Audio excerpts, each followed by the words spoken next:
Hi-ho, Tudor-minded people. It's Philadelphia Carrie for Tudor Time Machine. The word I share with you this week is extempore.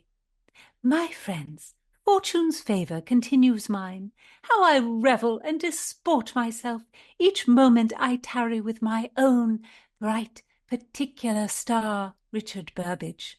There is but one small rent, one tiny blemish in my unmitigated joy essence to be favoured by such a man, such a great actor. I confess he is apt to speak a mickle too much of himself.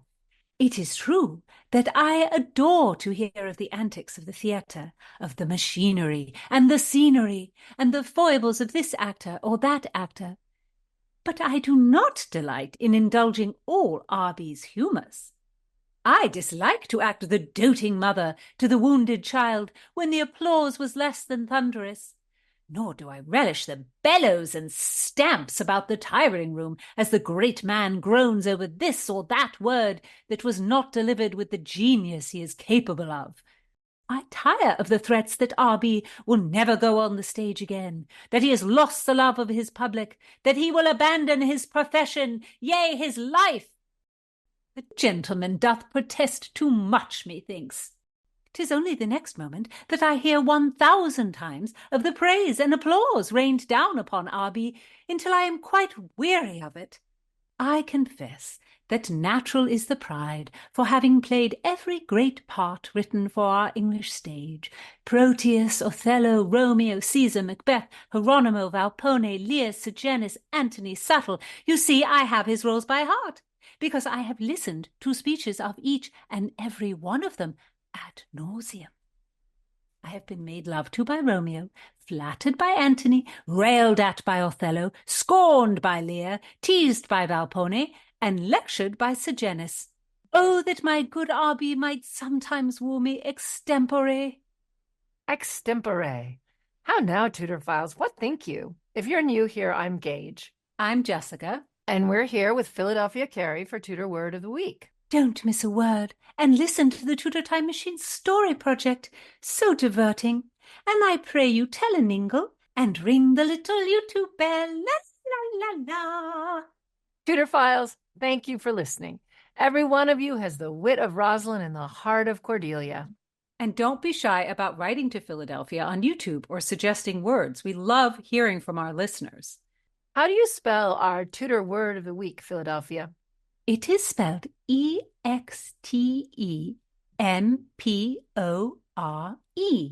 extempore. Well, we still use the word extempore, but it's a very formal word now, maybe used in a legal setting or something like that.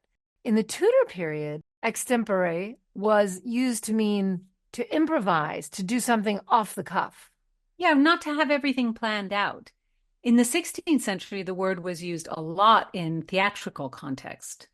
In Midsummer Night's Dream, Snug the Joiner, one of the mechanicals, asks Peter Quince, "Have you the lion's part written? Pray you, if it be, give it me, for I am slow of study." And Peter Quince says, "You may do it extempore, for it is nothing but roaring." So improvise, says the director. Philadelphia, you say Burbage was always playing one of his characters when he's with you? Indeed. It is as if he had no words of his own, but must always be quoting from some speech. And I say this to you, my friends, and I hope he himself shall not hear it, but when he woos me as Romeo, I must stifle a titter.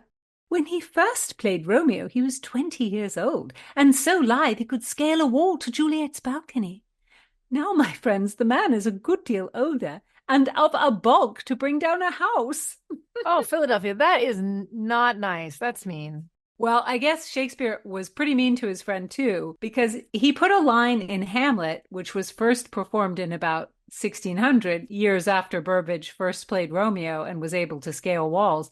So Gertrude says about Hamlet, played by Burbage, "He's fat and scant of breath." Wow. Well, I guess Burbage... Then that's also not really how we think of Hamlet, is it? No. Fat and scant of breath. I mean, I guess Burbage could take a joke. I think he could. Because Shakespeare left that line in. I don't know. But as an actor, isn't Burbage used to doing things extempore? Oh, Gage, do not be foolish. My Arby is no Snug the Joiner, no Hilding who plays the parts with no words but only roars.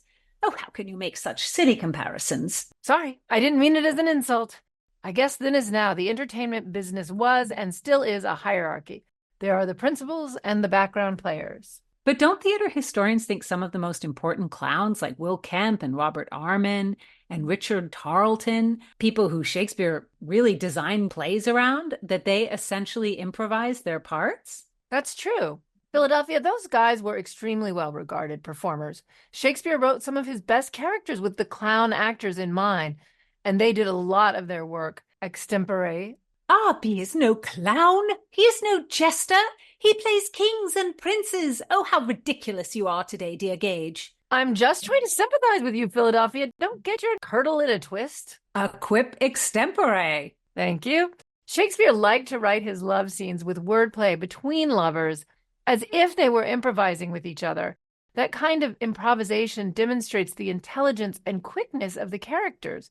Philadelphia, let's act out a few lines between Petruchio and Kate from Taming of the Shrew.